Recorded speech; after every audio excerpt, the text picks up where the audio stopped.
শুভ সকাল বন্ধুরা, আমার চ্যানেলে নতুন আরেকটি ব্লগে তোমাদের সবাইকে স্বাগত জানাচ্ছি। এই দেখো, আজকে 29 নভেম্বর 2025।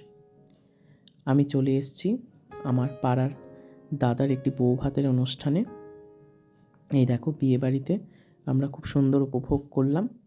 তারপরে এই দেখো, 30শে নভেম্বরও একটা নেমন্তন্ন ছিল, গাড়ি করে যাচ্ছি। আমাদের পাশের পাড়ায় ইন্দ্রনগরে একটি বিয়েবাড়ির অনুষ্ঠান ছিল, সেখানেই যাচ্ছি। আমি, মা আর বাবা তিনজনে মিলে যাচ্ছিলাম বৌভাতের অনুষ্ঠানটি উপভোগ করতে। খুব বেশি দূরে নয়, আমার বাড়ি থেকে মোটামুটি কাছেই ছিল। এবং দেখো বন্ধুরা, পৌঁছে গেছি আমি বৌভাতের অনুষ্ঠানে। এবং দেখো, খুব সুন্দর আলোকসজ্জার ডেকোরেশন ছিল, দারুণ আমরা উপভোগ করলাম। আজকের অনুষ্ঠানটি বাড়িতেই ছিল। খুব দারুণভাবে দুটো বৌভাত অনুষ্ঠান আমি উপভোগ করলাম।